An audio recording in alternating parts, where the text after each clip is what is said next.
But I believe that optimism is realism. I really do, because what optimism does is it allows you to look at any situation and find the value and benefit. Pessimism looks at every situation and sees nothing but bad stuff. Optimism looks at it. Positive thinking says, okay, I see all the issues. I see all the challenges. But here's what I also see: this blessing, this lesson, this relationship. Let's look at it, but let's take the good out of it rather than being defeated by it. Hey friends, it's Mary, and this is the Mary Jervich Show, a podcast that champions today's working women to gain the clarity, confidence, and courage to up-level your career while strengthening your faith and living your dream life, all in record time. We'll cover topics like career advancement, leadership, personal development, faith, and health and wellness, so you can intentionally create a career and life full of more abundance, joy, and love. Let's get started. Hello, friends, and welcome on in. I am so excited that you are joining us here today for season 2 of the Mary Jervich Show. And as we kick off this new season, this new year with the show, I am so incredibly excited to bring to you our first guest today. When I first met him and saw his content, his information, I just knew that we had to have him on the show. He has so much great information. I cannot wait for you to hear this podcast and his story, because he just has so much value to offer. And he's been in your shoes. And so David Price is our guest today, and he is a certified professional life coach, and he helps men and women overcome challenges and create a life they love. Welcome on in, David. Thank you, Mary. How are you today? Oh my gosh, I am doing wonderful. It's such a beautiful day here back in San Antonio, enjoying the warm weather. How about yourself? It's fantastic. It's a gorgeous day here. I'm in coastal North Carolina, and it's absolutely gorgeous, and just excited to be with you. I love what you're doing and the work that you put out in the world, and I'm just thrilled to be here. Likewise. Well, I know in addition to your life coaching, you actually just started a new program. Before you tell us about this new program that you have, which is for husbands and fathers, because we definitely want to talk about that today. I love that you do coaching for husbands and fathers. I think that is such a needed area, because I just love your heart around it. When I listen to your messages and hear your stories, you just approach it from such a loving way, coming alongside, it seems, husbands and fathers to really support them. And you have experience coaching both men and women, which I just think is such incredible value whenever you're coaching one group over the other. So David, before we really dive on in, I'd just love for the listeners to get to know you more. Would you love to just share a story and some more about you? I would. So thank you, Mary. So I grew up in Kentucky, and I lost my father at 7. My father had a heart attack. He was 44 and died, had a heart attack at work and died later at the hospital. But that just completely rocked my world. I mean, it was devastating. And I allowed that to be an excuse for my life just going off the rails. I mean, I wasn't good at anything. I didn't try at anything. I was happy just doing the least I could to get by, and I was just miserable. I hated myself. I was about 100 pounds overweight, hated my life. And, there were a million wonderful things in my life, family and church and health and all those things. But, when you're stuck in that place, all you can see is the negative and and what's wrong and what you're making up stuff in your head that's wrong. And so I was in a really bad place. So I was there for about 3 decades, really. And I finally got to the lowest point I'd ever been, which is saying something. And I reached out to a friend, and I said, do you have a book I could read that would help me get straightened out? And so immediately he said, yes, The University of Success by Og Mandino. And Mary, I kid you not, by chapter 2, I was a brand new man. I'd never experienced anything like it. And that book led to more books, coaches, podcasts, seminars, etc. And my life was just going up and up and up. Joyful, abundant, fulfilled, peaceful. It was unbelievable. If I hadn't experienced it, I would think somebody was lying if they told the story that I tell. But it was unbelievable. And so I was so excited. I just wanted to talk about it all the time. Well, eventually my family got tired of hearing about it. I've been married about 30 years. I got 3 kids in their 20s and a grandson. They got tired of hearing about it, right? Because I was trying to coach them, and you know how that goes. And so I thought, well, if they're not going to listen, maybe I'll go coach other people. So I got certified, and for the last 6 years, I've been a certified professional life coach with my own business. Wow, that's so incredible. I just love that you were the journey. It was you. So, okay, so were you an avid reader? Were you already reading books and then this was just another book, or was this the book? Oh my lands! I've always been a voracious reader. I read like crazy, and I had even tried to read self help, which I despise that term. But I had tried to read self help before because I knew I needed it, and it just never clicked, and I just wasn't ready. I hadn't hit that point where I was like, okay, I'll do anything. Which, frankly, Mary, that's just where people have to get to. I mean, until a person is willing to do anything, they're just not going to move the needle in my view. And so I read all kinds of stuff, but it just didn't help, and one thing I like to point out to people is, I'd read books on time management. I'd read books on, I don't know, health or whatever. What I tell people all the time is you can't fix a specific part of your life, your time management, your health, your sleep, your relationships, if personally you're all jacked up and crazy inside. You know what I mean? So I think it has to be I know what you mean. person. Yeah, it has to be a whole person work, or you're not going to do we want to get into these specific things. I need to manage my time better, so I work on time management. But mentally, mindset, emotionally, we're still all over the place. It's just not going to work. So I had to get me moving the right direction before I could get the pieces in order.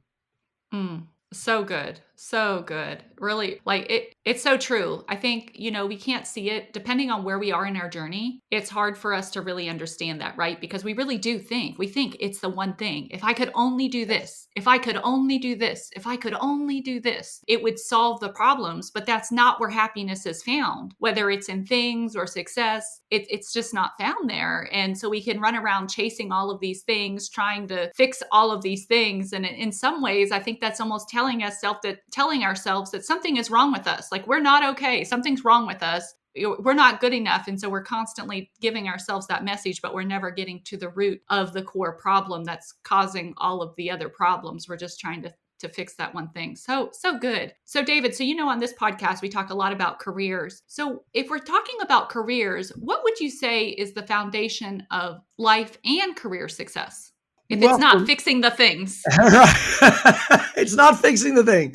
For me, it was definitely taking personal responsibility. And so I felt like something was wrong with me. I felt like that I was missing something that other people had. So Mary, if I would have met you, 10, 15 years ago, I would have said, okay, Mary got something from her parents. It's in her genes. It's something about Mary. There's something about Mary that I didn't get. And so because I didn't get it, then I'm just out of luck. And some people do it and some don't. Some people make it and some don't. I'm the one who didn't. I don't get to make it. That's really the way I felt about myself. And I think a lot of people feel that way. Less than, unworthy, missing something, defective. And what I learned was that there's nothing wrong with me that I do not have the power to address and improve. Right now, I'm a Christian. I believe in God and Jesus, and I believe that I have to do all things with Him.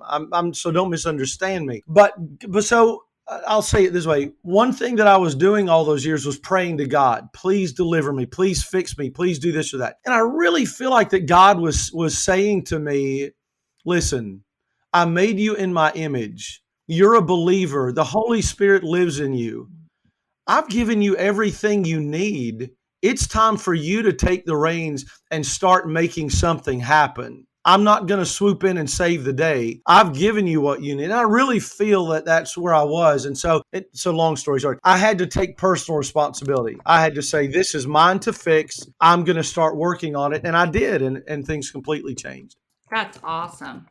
That's so cool because, and I think it's probably different for different people because when I kind of look back on my journey, I can see where it was about trying to fix the outer image, right? Like if I was skinny enough, if my teeth were white enough, if my face was clear enough, if my outfits were perfect enough. It was all this exterior work thinking like, if I fix all this, then the success will come. And that's what it was for me. I just thought like, and I I know people look at me and they're like, you're so beautiful. Like people are like, you could be a model. I've never seen myself. I don't see myself that way. I never have seen myself that way. I'm also 6'2", so I'm quite tall, but I've never seen myself as like, oh, you radiate beauty. Not until I understood this image thing of God that you were just talking about. That was when I'm like, oh, okay, like I am beautiful. But before that, I saw I've got a crink in my nose. My ears stick out too far. Like, and people are like, you have the tiniest ears in the world. And I'm like, wait, what? No, they're huge. Like, but this was my perception and all the things I was trying to fix. It's like, well, if I fix this, because I didn't feel okay inside either. I was like, so if I just fix the outside, surely that's going to make me feel better inside. But it was never enough. I look back at pictures of myself. I'm like, you were 120 pounds and you thought you were so big. Like, what is wrong with you? Like, I would kill to have that. I know.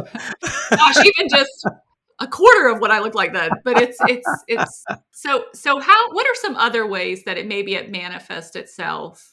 Is there anything else you could think of like that we like focus on? Because for me, it's like this image thing. Yeah. So yeah, the way we look, the amount of money we make, other people's approval, external validation, and external validation is the most worthless thing in the world. I've been a minister for over 30 years. And even when I was as jacked up as I was a minister, and I'd put it all together and stand up in the pulpit and tell people how to be happy and then go have a breakdown in the bathroom, But yeah, so it's, external validation, if I get likes, if I get clients, if I get promotions and all of that stuff. But, the thing is that even if someone gets the perfect person to be in a relationship with, the perfect job, and you're going to mess it up if you're not internally working on your personal growth. All of that other, Adam and Eve were in a perfect environment. Adam and Eve had no problems and completely screwed it up, right? So that's what we have to get straight on is, okay, go get the perfect person. If you're not everything you can be, you're going to lose that relationship. If you get that big promotion, CEO, now you're the man or the woman, you're going to mess that up because you're not growing. And so I love what Jim Rohn said. Jim Rohn said, if you work on your job, you can make a living. If you work on yourself, you can make a fortune. And so the principle of that is stop working on the outer things, whatever they are, and work 100% on you. Work on this stuff and everything else takes care of itself. It really does. So, okay. So that leads me into the next thing. Cause you're saying, okay, work on yourself. Where does that start? I mean, like, is it mindset? How important is mindset when it comes to this? Word. There's nothing else. There's literally nothing else but mindset, right? What we think creates everything in our lives. We can have a perfect situation, a perfect life. If we think it's junky, then it's going to be junky. We can have kind of not so perfect life, but if we're grateful and joyful and abundant inside, then this life that we have, we're absolutely going to love, which thank God is where I've been able to get. So mindset is everything. It's literally everything. And so, what we begin with in the programs that I have, 4 pillars of personal success, I call it. The first one is taking 100% responsibility. And we begin with 4 questions. And that is, who are you blaming? What are your excuses? What are you complaining about? And what are you waiting for? Right? So we just right off the bat, we're at mindset. We're at taking responsibility. I don't care what's going on out there. I'm worried about what's in here. And then the second pillar, the way that we begin to address that is taking control of your thoughts and words. And Mary, I know that you would agree with this, that the things that you think and the words that you say are absolutely the building blocks of your entire life. If you use words like problem, can't, terrible, horrible, have to, then your life is not going to be something that makes you happy. But if you can eliminate that junky language and you can add in empowering language, man, you're going to change everything. That's what it's all about. It's all mindset. Yeah, I absolutely agree with you. That's exactly what I talk about this in my book. And it's very interesting coming from you because here you're telling, okay, you're a pastor for 30 years, because I think that there can be some of these stigmas, there's these things that happen, right? Because God is in control and it's not like a name it and claim it mentality. Because I think sometimes it can get like misinterpreted. I know sometimes I have been misinterpreted and it's like, no, God is ultimately in control. But it's like you said at the beginning, he's already given us everything. It's time for us to show up. And when we start with that responsibility, God already tells us, be thankful for everything. Be joyful in all circumstances. He's not telling us to be thankful for the circumstance, but to be joyful in those circumstances. And it's not that he's not expecting us to have those moments of weakness, because he tells us, right?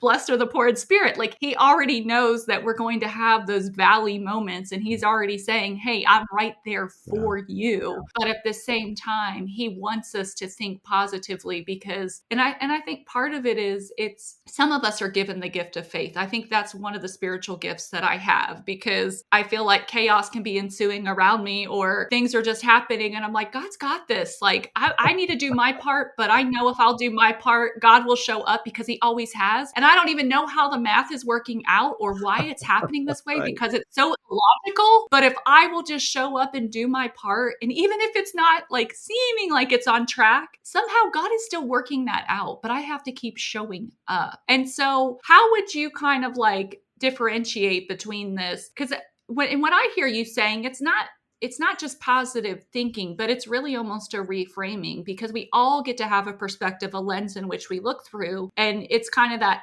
the glass half empty, half full mentality. We get to choose. Is that what you're saying? So it's not like a name it and claim it. It's more, or this false positive. It's more of a choice in seeing your reality.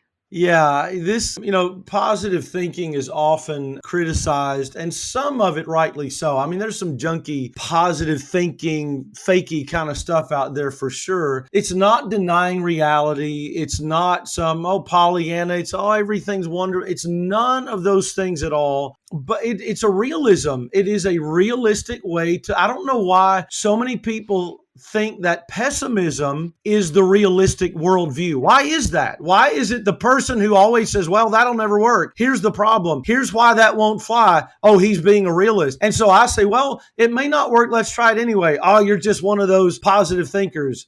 Yes, I am. And I'd rather be that than a pessimist any day. But I believe that optimism is realism. I really do, because what optimism does is it allows you to look at any situation and find the value and benefit. Pessimism looks at every situation and sees nothing but bad stuff. Optimism looks at it. Positive thinking says, okay, I see all the issues. I see all the challenges. But here's what I also see. This blessing, this lesson, this relationship. Let's look at it, but let's take the good out of it rather than being defeated by it. Yeah, I absolutely agree with you. Okay. So mindset is the thing. It's everything. Everything. So how can you change, or I guess you could say fix your mindset? That's a great question. One thing that we really emphasize in our programs is we use like tips, tricks, and hacks, but that's not the foundation of our program. And I think that any approach that's tips, tricks, and hacks is not going to work. Those do not work. What it takes is change, transformation, and growth at the most fundamental level, which in my view only happens through habit, routine, and lifestyle. So what we hammer all the time in my programs is habits, routines, and lifestyle. Morning routines, commuting routines, transition routines, evening routines, bedtime routines, habits. Everybody has a morning routine. Most people's just stinks, right? Most people's morning routine stinks. Hitting the snooze button, junky breakfast, hectic morning, speeding to work. Well, no wonder you're having a terrible day. I mean, you started out with like your hair on fire, which for me would be the ultimate disaster. But so we just talk all the time. We talk about habits and routines. And to me, that's where it happens. So we've got an empowering thoughts exercise that we teach. Affirmations, magic questions, and gratitude are the main 4 mindset habits that we teach. And so if a person will do those regularly, their mindset will change. It will shift. But it's got to be regular and habitual and consistent. That's really the foundation of what we teach, habit. Okay, I love it. So magic questions. What is a What is a magic question? Yeah, so I try not to throw stuff out there that and not explain it. So my apologies for that. But so one of my former coaches, Bart Baggett, written a bunch of books, but one of them is called The Magic Question. And what he teaches is that we normally use terrible questions. We ask terrible questions. Why am I so fat? Why am I such a loser? Why do my ears stick out? Or whatever it is, right? Whatever your questions are. But we ask these terrible questions. And what our brain does is give us the answer to those questions. Why am I such a loser? And the brain goes, well, because this, and this. We're like, okay, well, that's why I'm a loser. So instead, he teaches how to ask empowering questions, which are things like, how can I quickly and easily generate an additional $10,000 in income a month? Or where can I easily find a positive, encouraging companion that will lift my mindset? Or whatever. So we can see the difference in those two types of questions. One is a question that leads you to terrible answers. The other is a question that leads you to solutions and attracts them into your life because of the way the brain works. We tell our brains what to find in the world. The reason that so many people find negativity in the world is because, one, they listen to the news, which I stopped doing a long time ago. And two, they direct their brains to find the negative by thinking negatively, dwelling on the negative, complaining about everything. So we can train our brains to find everything that's positive in the world by doing things like asking magic questions, empowering questions. I love that. And everything you just shared, these four things, right? This doesn't take a lot of time. It doesn't. It doesn't. So it's No. just about being intentional. Yes. And even if I'm thinking about it, I'm like, I mean, not that you couldn't even sit up and journal or do something like that with this, but you could do these things without even getting out of bed. You could just start your day. I know I like to start my day in prayer and listen to my Bible. And I just find it, meditating often, but these things, it's a choice. So it's a choice instead of saying, oh, I got to get out of bed today, or, oh, and that's what I'm hearing from you. It's just being intentional with the small things that we need that can make a huge difference. So how do people really make the shift? Because I know you said, okay, well, we have to take responsibility. So, okay, I'm going to take responsibility. I'm going to do this, but how do we really create this new habit? Like what are some things that we can do to set ourselves up for success in making these changes and shifts? Well, a couple of things I think, and you said such a key thing, Mary, and that is small things. We start incrementally. We don't start with this, okay, tomorrow your life is entirely different, right?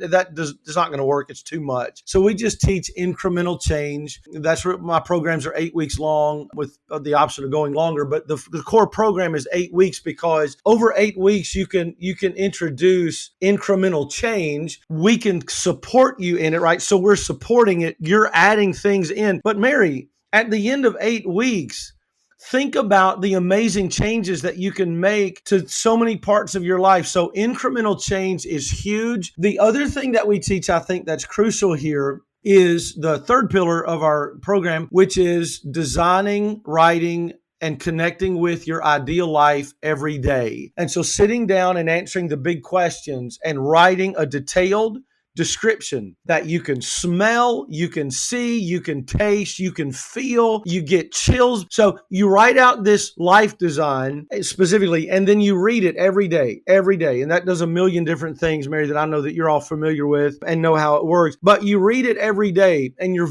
visualizing it. You're feeling into it, maybe creating a vision board, right? And so, which is powerful. It completely changed my life, a vision board. So the reason that that's important, Mary, is because I could jump into my car right now and I could drive around Texas until I ran across you and I found your house. I could do that. That's not going to go well, right? I don't really know where you live. But if you send me your address, I can put it into my GPS and I will drive directly to it. Most people are driving around in the car of their life with no directions, no address, no goals, no idea of where they want to end up. And then they get 20, 30 years in and they're like, wonder why I'm not going anywhere.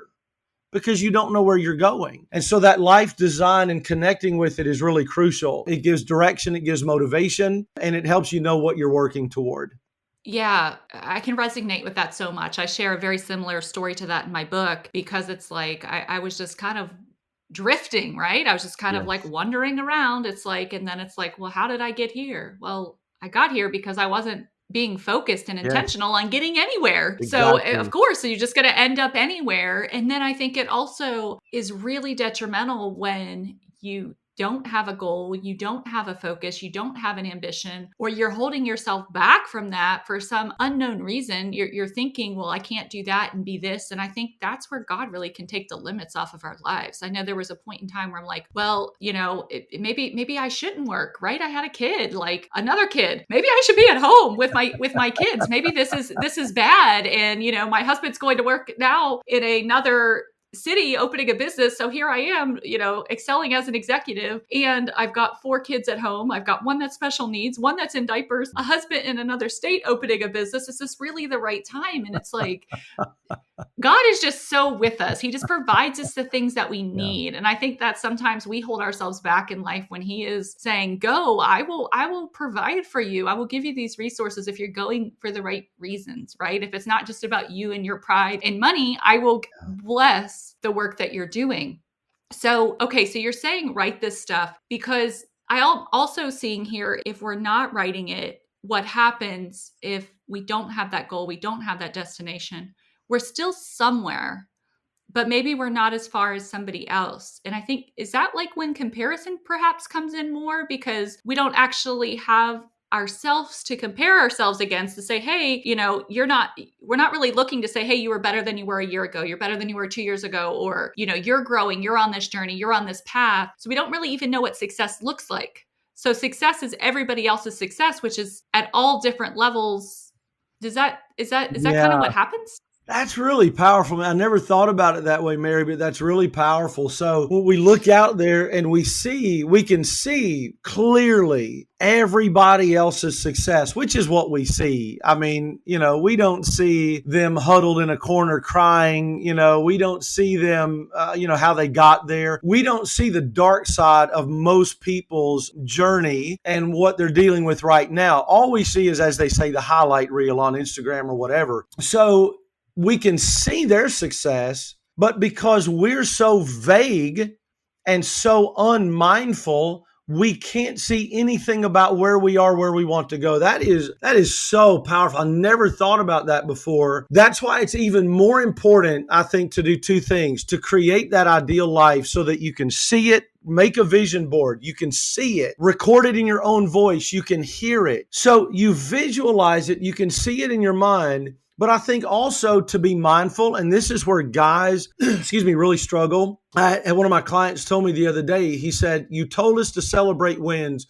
I tried it and it felt really weird. Guys especially are not cool with that. We don't do that. We're told to suck it up, keep going, So the other thing that keeps us locked into the progress we're making is being mindful of where we were, where we are, and where we're going. We don't take time to check in and celebrate wins. We don't take time to look back and compare, not me to Brendan Burchard, but me to David 3 years ago. I think about this all the time. I'm chronically dissatisfied with the progress that my coaching programs have made because of me. I think I should be farther down the road. Here's what I say to myself, Mary, and I know that you'll see where I'm coming from here. Here's what I say to myself. 3 years ago, you would have given anything to be where you are today.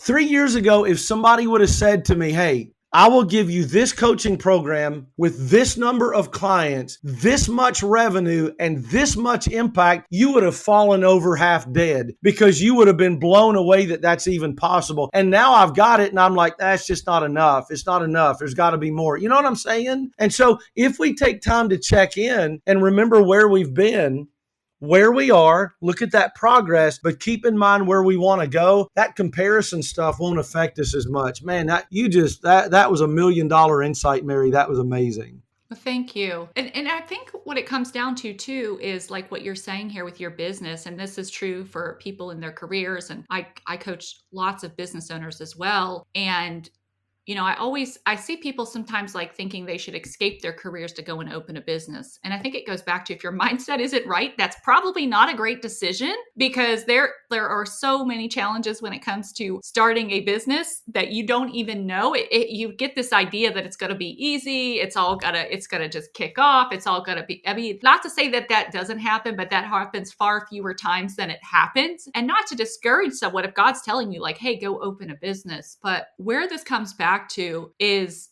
our worth. And our worth cannot be determined by our status at work, our level of income in a business. Like that just keeps coming up for me. Because as you were saying earlier, when we are made in the image of God, like he's already given us everything. Our value really has to come from how God values us, and not these external things that we think give us our value, because otherwise it just feels like we're just chasing success. Yeah, absolutely. It's all about realizing who you are as a human being, the worth and the value you are. If you never open a business, if you never get a promotion, if you never get married, for people who are single, if you're never able to have children, easy for me to say I have 3, but if you're never able to have children, all of these things that we look at and they don't happen. And so we feel like we're just not worthy and we're not lovable, or we haven't achieved anything. You don't have to achieve anything to be of ultimate value. And so the ironic thing is, until you tap into that, you're probably not going to achieve the other things. And even if you do, you're going to be miserable, right? You're going to hate your life. So again, it comes back to this idea of 100% work on you. It's all about you. It's all about working on you. And then every good thing that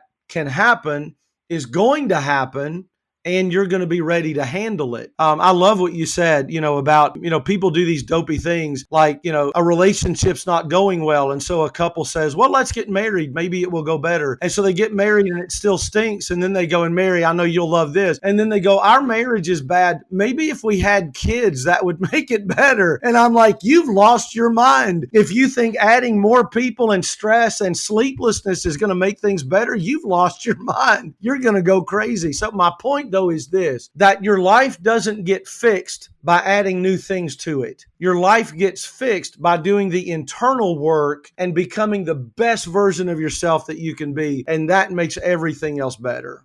Oh, absolutely. Absolutely. Okay. So David, tell us, how do we create a life that we love? Well, again, my journey is all that I have to go on, really. And that is take responsibility. Don't be a victim. Don't be a person who thinks, makes excuses and says, well, if the economy were different and my spouse was different and my parents hadn't done this, but all of those things happen to be true. So there's no point in dwelling on that. Take responsibility. Make the best decisions and actions you can in the situation that you have. Work on creating a positive mindset through thoughts and words. Figure out what that ideal life looks for you. And then, which is the 4th pillar of our program, then set a goal, one goal initially. That's going to be the biggest needle mover. What's going to be the one thing that if you accomplished it would make everything else better automatically? So let's make that our one goal. Create an action plan and get to work right. No, not wait until Monday or New Year's Day or the first day of the month. Right now, take that first action. So that's what worked for me, was those 4 things, which have got me and that's what I teach, why I teach it, because it worked for me. Okay. I love it. I love it. So we're going to set this goal. And how do we determine what this one goal should be? Like you said, it's the goal that kind of encompasses other goals. So how do people get this wrong? Or how could we get it right? That's the question we should be asking. Right? That's the magic question. How do we get it right? Who gets it right? Yes, that's exactly right, Mary. So there's several ways that we do that. You can start with the vision, and you can say, okay, to create this vision, these are the big goals I have to hit. You can do like the Wheel of Life exercise, right? Which you can just look that up on the internet and it can tell you how to do it. But it's a way to look at the top 6 or 8 areas of your life and to sort of rank them and say, okay, my health is a 9, but my marriage is a 2. And so what thing in your life that's a crucial, big part of your life, what thing in your life needs to be be worked on the most, you can do it that way. I've got an exercise that I take people through that we list all of the major areas of life, every goal you can think of, then we rank them and we figure out a way to do that. I don't think it really matters much how you do it, but what you need to figure out is, again, what's the one thing that if I got this right, everything else would improve. For some people, it will be their marriage. Their marriage is junky and it's holding them back. Or for some people, it will be their personal growth. For some people, it will be their health. Right? If you got bad health, forget everything else. So what one thing is going to make the biggest difference for your life as a whole? And so you think about that thing and you think, wow, if that were true, everything else would be better, right? What fires you up that way? Okay. So then we have to write it correctly, specific, measurable, aligned, time limited, that sort of stuff, and then create the action plan and get started. But to me, that's the big one. What's going to make the biggest difference? Get started on that today. Yeah, I love that. I think that's so important, because what you're saying is if we will just focus on this one goal, that so many other things are going to fall into line, because things are going to become easier if this one thing is aligned. And do you feel like, is there a certain category that most of these goals tend to fall into just naturally? Are they more like relational goals? Are they more financial goals? Are they more personal goals? Is there kind of like an area where you just, like, without even telling people, hey, it's going to be in this area, it just like naturally they come to the conclusion, hey, it's here? Yeah, what a great question. I've never been asked that question, and that's an important thing to be aware of for a lot of reasons. What a fantastic question. If I had to guess off the top of my head, I would say probably for people who come to me, it revolves around career and money. Probably people have got career and money goals that would make all the difference to their family, to their sense of achievement. And it's not always about money; it's about their sense of achievement or their personal pride in a good way, or their sense of contribution. I want to contribute big things to the world, but I have to get this right to do it. So I think probably for people who come to me, it would probably revolve around career and money more than anything else.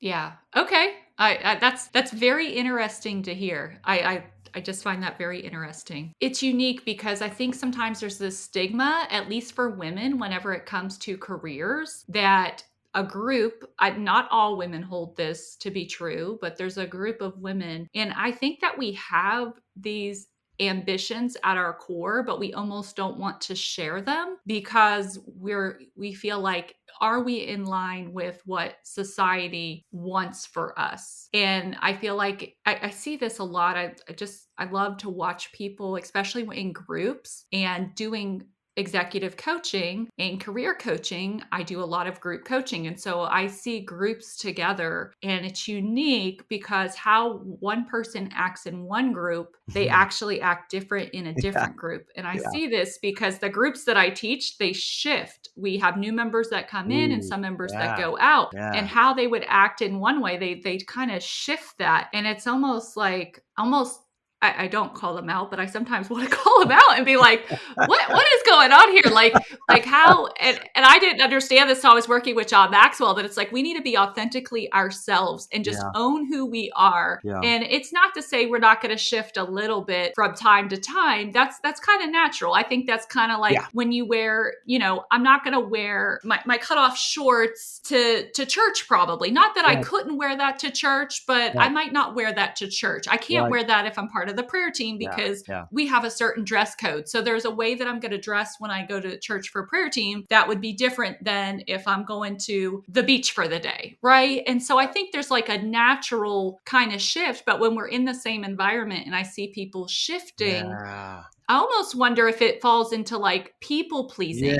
And so between people pleasing and just stuffing down what we really want. Do you see that happening? Oh my goodness. Well, I look in the mirror and see it happening for one thing. So 100%. Because I lost my father, in any group, particularly of men, in any group of men, I always feel like the least competent man, the least manly, the least masculine man. I always feel this way. And I was in sports coaching for a long time, always felt like the lamest coach. As a minister, feel like the worst minister. So yeah, I totally understand that. So what then I would have to do would be to try to be something I wasn't, or that I didn't feel like I was. But what I see, Mary, there's a couple of extremes in that. You've got on the one extreme, you've got people, they don't give a flip about who's around. They're going to say it. They're going to do it.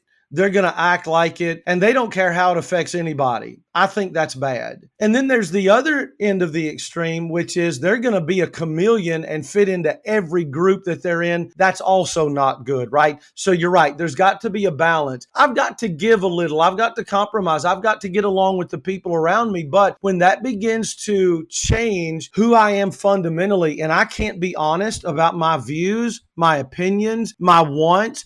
For a long time, Mary, I would not tell, if somebody said, where do you want to go eat? I would not give an answer to that. If they said, what do you believe about so-and-so? I would not give an answer to that. If they were expressing their views, I would not disagree with their views, because my sense of self-worth was completely tied to what they thought of me. And I was going to go along with anything that they did, anything that they said. I will tell you, that is a miserable way to live. I hated myself. I felt weak. I was unhappy. I felt guilty. And finally, I have started to come out of that, not perfectly, but to a degree. So yeah, absolutely. We've got to tap into our self-worth and our personal growth so that we get comfortable being who we are wherever we are. That's huge and a big problem for a lot of people. Yeah, well said, because I think that's the thing. When we can be authentically ourselves and be okay with our goals, even when others aren't okay with where we want to go or what we want. I remember the first time I was sharing with one of my relatives, I'm like, yeah, I'm going to speak from stage and people will join my program. And this is what I'm going to do. She's like, you think that will happen? Like, that's not like, and in that moment, I just went to the bathroom and I'm like, I am never telling her anything again. Because I'm like, this is not a safe, but but sometimes that could be the only thing that needs to be said to somebody, and they completely shut down and they're like, okay, I can't have that goal anymore. So we just started to get out of this ambition. And so it's we do have to protect ourselves from other people, because as you start to change, you probably have surrounded yourself with people that were just like you, that don't have these goals. So what can we do as we are taking these steps to do our morning routines, to have some personal development, to set goals, and we start to change and others start to see us? What happens, and how can we stay successful in this? Man, that is what a big question that is. And I think, Mary, even after, I'm 55 and I've been a minister for over 30 years and all the things that I've done, I think I'm just now starting to really appreciate the power of relationships. There's just not much more powerful than that. So a lot going on there. I think that we do have to put our dreams and hopes and goals and visions out into the world, because that's part of what attracts resources to us. So there's got to be some of that. If you're totally quiet about it, you're holding yourself back. On the other hand, especially when you start off, you do have to be careful about who you share it with. And now I'm not so concerned about that anymore, because I've toughened up a lot with that. And I can throw it out there. If somebody, blows it off, okay, so what? That doesn't bother me so much. But when I got started, it did. So we have to identify who is safe, right, to be our supporters for sure. I think when it comes to building a support network, as much as we can, we need to eliminate negative, disempowering relationships that hold us down as much as we can. You can't always do that. If it's mom, if it's husband, if it's kids, you can't do that. But if there's somebody that you can afford to really put some distance between you and them, and they're holding you down, you absolutely ought to do that. Absolutely. If you cannot put a lot of distance, then you're going to have to reduce your exposure as much as you can. And once you've done that, you're just going to have to work on your mindset. You're just going to have to work on this mindset of, and I heard this yesterday in a podcast. He said, when haters start talking, he said, I put my soul on airplane mode. I thought that was a really cool way to put that. I'm just not going to let you in. I'm just not going to let you affect my mindset. So again, eliminate, reduce, And then when you've done all that you're just going to have to work on your mindset and toughen up with that kind of stuff and just learn how to deal with it. But it's important they do. And the other thing, Mary, is get as many positive people as you can. Right. We don't just want to eliminate the negative, bring the positive people in, however you can do that, whether it's books and podcasts and videos or personal relationships, coaches and mentors, however to do it, but get the positive people in your life. Yeah, I think that is exactly it.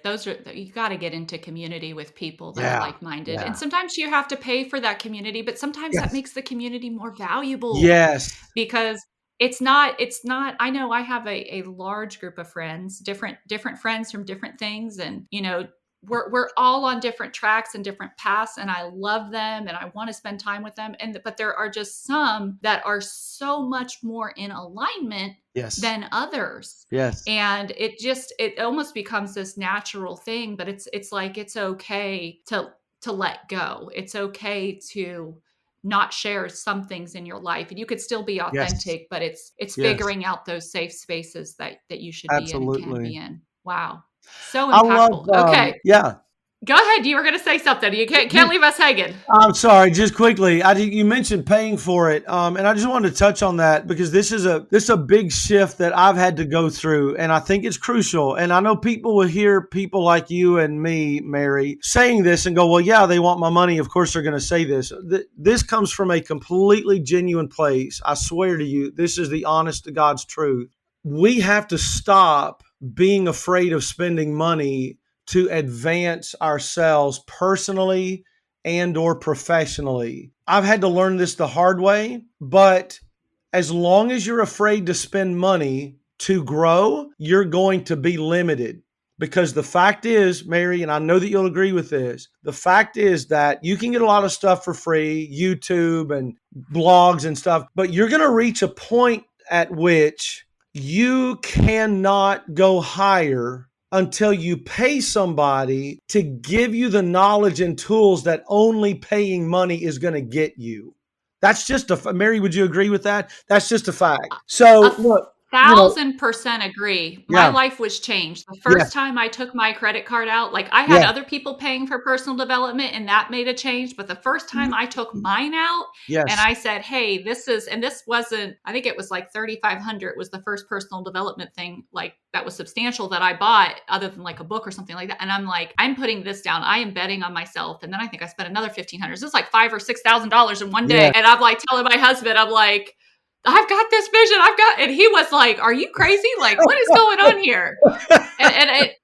And I fully believed, I'm like, well, I'm going to take this back, present it to my company. I fully believe they're going to support it. They'll probably reimburse me. But even if they don't, if they cannot see what I see right now, I'm in the wrong place. I've got to get out of here. Like, I can't do this. But that was the shift. And because of it, if I wouldn't have invested in myself, then I wouldn't have advanced the way that I did. And I wouldn't have felt the way that I have. I wouldn't have been able to write a book, to create a podcast. Like, these things aren't, like, yes, you can go piecemeal things together and maybe you can kind of bootstrap things, but when you align yourself, it gives you this confidence too and this certainty with the things. And it's really finding the right people. And you feel like one of those people for me. I can't wait to recommend people to you because you have such a strong foundation. You have been through the process. You know the things. It's not, and so we have to bet on ourselves, and the amount that we have to bet on ourselves, it changes because I know even working in a wellness center, people could pay upwards of $10,000 for a program.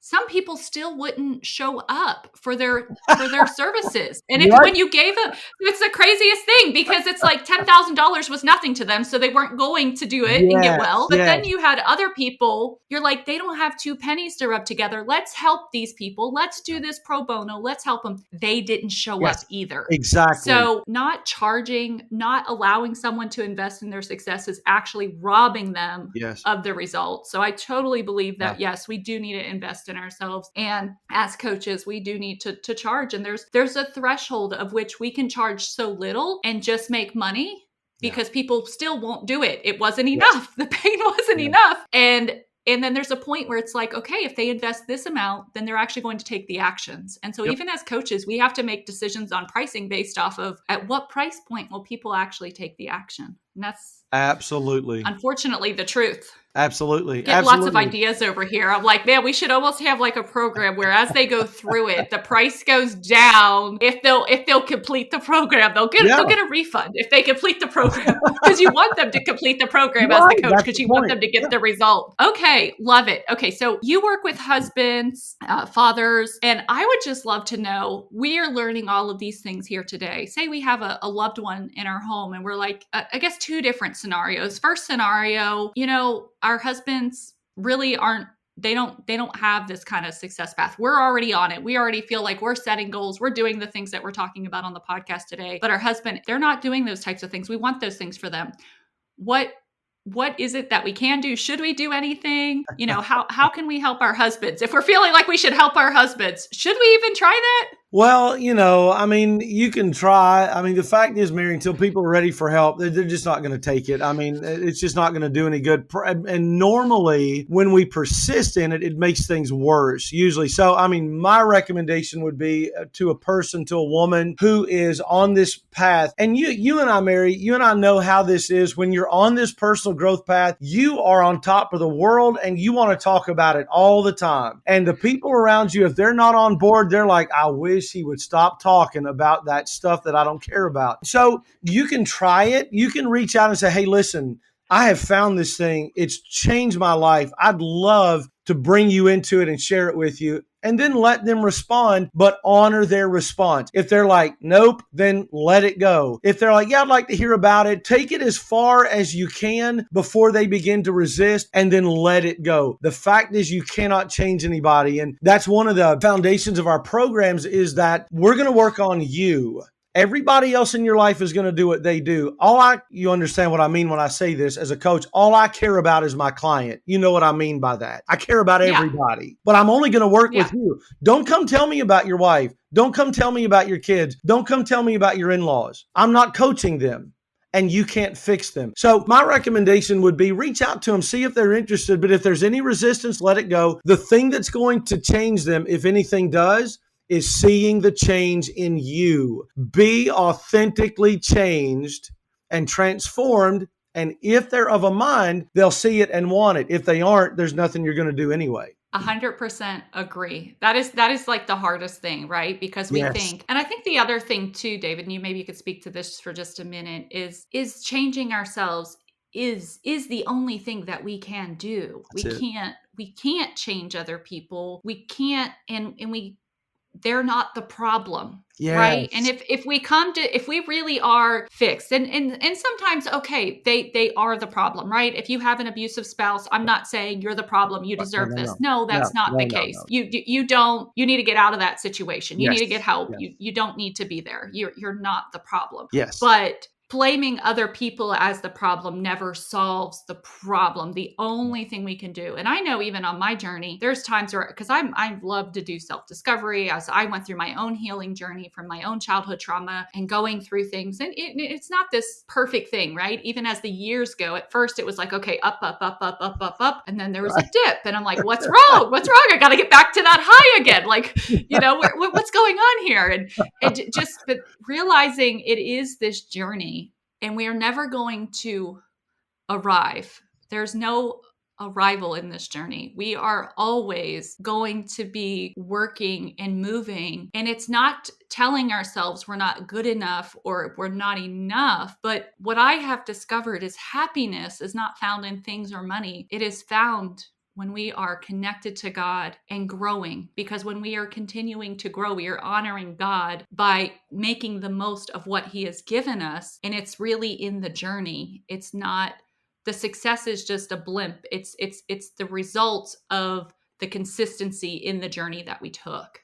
Yeah, 100%. So, yep. Yeah. One thing we teach, sorry to interrupt, but one thing we teach in our programs, one thing we teach in our programs is that really the goal and the vision are really secondary to the real value of what we're doing. The real value of what we're doing is becoming the kind of person who can attain the goal that you've set. That's really the value. So if a person sets a goal of, say, they want to lose, 50 pounds and whatever, they lose the 50 pounds. That's fantastic. A person who lost 50 pounds who's still jacked up emotionally is really no better off. But in order to lose the 50 pounds, you have to be a better time manager.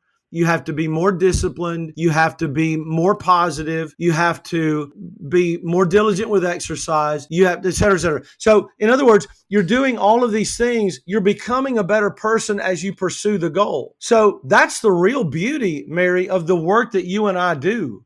Yeah, bring on the titles and the millions and the perfect body. Bring all that stuff on. Absolutely. But the real benefit is the person that you're going to become by doing the things that you and I teach in order to attain these goals. That's really what it's all about. Yeah.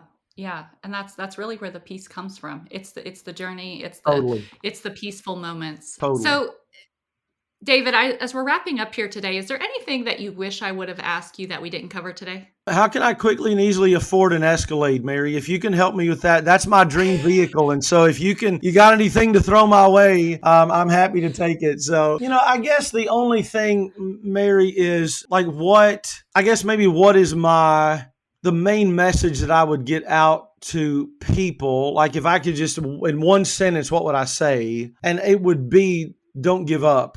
There's hope. You're not broken. There is help. There are a million people who can help you. We're thousands and thousands of years deep in human history. You're not going through something that other people haven't gone through. So there are answers out there. So just don't give up hope. Keep searching for answers and you will find them. And I say that because I was so hopeless. I had given up so many times, and I feel for people who are hopeless, and I don't want them to be. There's answers. Keep looking. Yeah, hope changes everything. So how can people connect with you? Sure. So my website, which is www.takeback and then the letters YL.com for Take Back Your Life. So takebackyl.com. My email is david@davidpricecoachinggroup.com. And you can find me on Facebook. I tell people if you look up David Price on Facebook, there's a stunningly handsome man that comes up at the top of the list, and I'm the one right under him. So you can find me that way. So I'm David Price in Morehead City, North Carolina on Facebook. Happy to connect in any way that anybody would like to. Amazing. Well, we will put all of that in the show notes, plus so much more. As we wrap up here today, David, tell me, who has been the most influential woman mentor in your life? Well, it would have to be my mother. As I mentioned, my father died, and it was just my mother and me. I was an only child. As if you knew me, you'd know that. It's obvious. But it was just my mother and I, and she had to be breadwinner. She had to be mother and father, spiritual trainer, house cleaner, everything. She had to do it all. And as you know, Mary, as a child, you never appreciate those things until you have children yourself. And you look back and you're like, how did my parents do it? I mean, it's crazy. And especially all by herself. And so she has definitely been the one who has taught me the most about doing hard things. So yeah, it would definitely be my mother. Well, God bless her for sure for giving us you. So she raised a fine young man, and God knew what he was doing when he made you. So Thank you, if there's somebody that's struggling out there, they're wanting more for their careers, but they're just not sure how to take that next step, or maybe if they're ready for that next step, what would you say to them?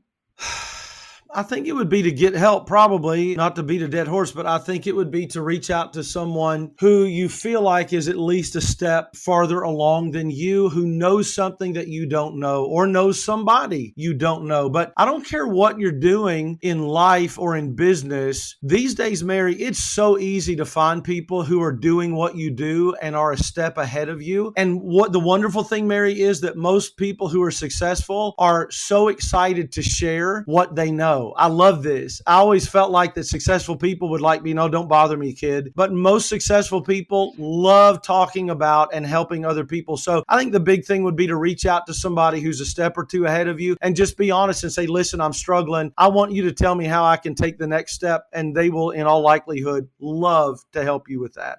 Love it. Love it. Well, thank you so much, David, for being on the show today. You have provided us so much incredible value. I can see so much value in you coming back to the show in the future. I'd love to have you on again. Thanks. Listeners, thank you guys so much for showing up for yourselves, for your community, for your everything, right? This is your opportunity to feed into yourselves. And so I just appreciate you being here today. And I just want you to know that God loves you so much. He is for you. He is for your career. He is for your goals and for your aspirations. He wants those things for you as well. I can't wait for you to join me on the next episode of The Mary Jervich Show, where we are going to be talking about a container. I know that sounds pretty simple, but this container thing is changing my life. I just learned something the other day and I cannot wait to share it with you because I am learning how we can use a container. And I know you're like, containers are for putting things in, but no, not exactly. How the word container and the thought of containers can change our lives. So I'll be sharing that with you.